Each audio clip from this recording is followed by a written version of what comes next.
So you book a trip, and suddenly life gets in the way. You've got to cancel. If you're flying Southwest, knowing exactly how to navigate their massive new policy overhaul can literally save you hundreds of dollars. Welcome to this explainer. Today, we're unpacking Southwest's new rules so you can cancel the right way and absolutely protect your hard-earned money.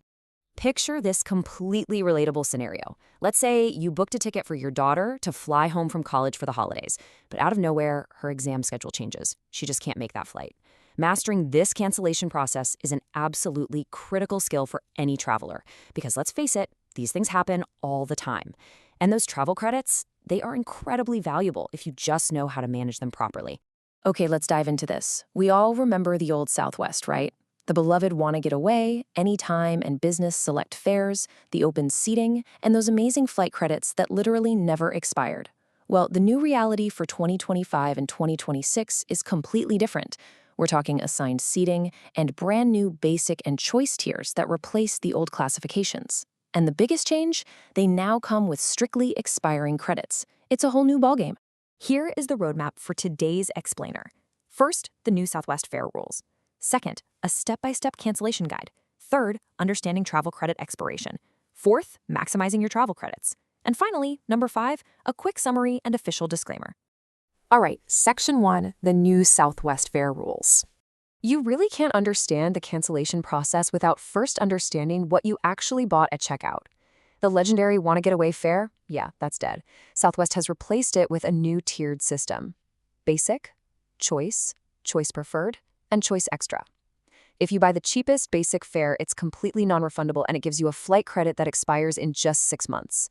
Step up to the choice fare and you get a 12-month credit.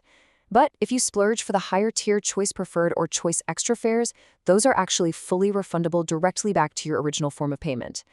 Now, I want you to keep the number 10 in your head. This is the 10-minute rule, and it is vital. Regardless of whether you booked basic or choice extra, you absolutely must cancel your flight at least 10 minutes prior to your scheduled departure. If you don't do this, Southwest's no-show policy kicks in, and if you're a no-show on a basic or choice fare, you forfeit all your travel funds. Poof, literally gone. Do not let that happen to you. Moving right along to Section 2, Step-by-Step Cancellation Guide. Let's act as your personal digital travel concierge for a second and walk through the exact 4-step self-service cancellation process. First up, log into your account on the Southwest website or the mobile app. Second, head over to Manage Reservations. Third, pull up your specific trip and hit Cancel Flight. And fourth, this is important, before you confirm, take a close look at the Review Funds section so you know exactly what kind of credit or refund you're getting. The absolute most important thing you'll need for this whole process is your PNR. That's your 6-character alphanumeric confirmation number. So once you actually hit cancel, where does the money go? Well, if you're a Rapid Rewards member, it's super easy. Just log in, go to My Account, and click on Payment to see your newly generated flight credits. But if you checked out as a guest or non-member, you've got to use the Public Check Travel Funds page. And to do that, you must meticulously save that original confirmation number, along with the passenger's first and last name, just to look up your balance. Okay, Section 3, Understanding Travel Credit Expiration. Now, this is widely considered the most confusing part of the new policies for bookings made on or after May 28, 2025, the strict expiration timelines. If you cancel the cheapest basic fare, you have a very narrow 6-month window to complete, and I mean complete, not just book, your future travel. Cancel a choice fare and you get 12 months. The only time you're ever going to see a 5-year expiration is if Southwest significantly disrupts your flight, like a major mechanical delay on their end, and you choose to take a travel credit instead of a cash refund. A massive concept to understand here is the transferable flight credit. This is a huge perk, guys. If you book choice fares or higher, your canceled funds become transferable. That means you can share the value exactly one time with another Rapid Rewards member, like a friend or a family member. But keep in mind, if you bought a basic fare, your credit is strictly locked to the original passenger. You absolutely cannot share it. Let's get into the fun stuff. Section 4, Maximizing your travel credits. Let's pivot to some highly advanced insider strategies. To use your credits effectively, you've got to understand the restrictive rule of 3. In a rather fun bit of airline math, Southwest's reservation engine enforces a strict limit. You can only use a maximum of 3 forms of payment per passenger per booking. Flight credits, LUV vouchers, and gift cards, they each count as one payment method. Plus, you can only use one actual credit card per booking to cover any remaining balance. This becomes a real headache if you're sitting on, say, 4 small flight credits. But there's actually a brilliant operational hack to bypass this completely. If you're booking a round-trip flight and you have multiple small credits, just split that round-trip itinerary into 2 separate one-way bookings. By booking your outbound flight and your return flight separately, you magically double your payment capacity to 6 total credits. You can apply up to 3 credits on the way there and 3 more on the way back. It's that simple. Now let's look at how this builds into what frequent flyers refer to as the gift card hack. This is quite possibly the most powerful, undocumented loophole in Southwest's new system right now.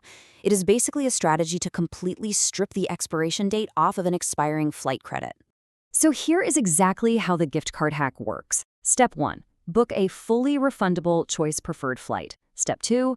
Pay for this flight using your expiring flight credit and a Southwest gift card. Step 3. Cancel the flight immediately. You might be thinking, why on earth does this work? Well, it's because Southwest Payment Engine applies funds in a very specific hierarchy. When you cancel this mixed payment booking, the system is essentially forced to refund the entire transaction value as a transferable flight credit that adopts the non-expiring terms associated with the gift card. Pretty wild, right? You can also use a really clever variation of this for a credit consolidation strategy. Let's say you have 3 low-value expiring credits scattered around. Book a high-value flight, apply all 3 of those small credits to the booking, and then just cancel it. The system merges those separate balances and issues you one clean, highly manageable, consolidated credit. It's a fantastic way to simplify your funds and gain some administrative control over them. Just a quick heads up though, undocumented system behaviors can be closed by the airline at any time, so definitely use it while it lasts. And finally, Section 5, Summary and Official Disclaimer. To wrap up this explainer, here are the absolute crucial takeaways. Always cancel at least 10 minutes prior to your flight so you don't become a no-show and lose everything. Know your fare tier. Basic gives you a restrictive 6-month expiration, while Choice gives you 12 months plus the ability to transfer the credit. And finally, if you've got funds expiring soon, don't forget the gift card hack to protect the value of your credits.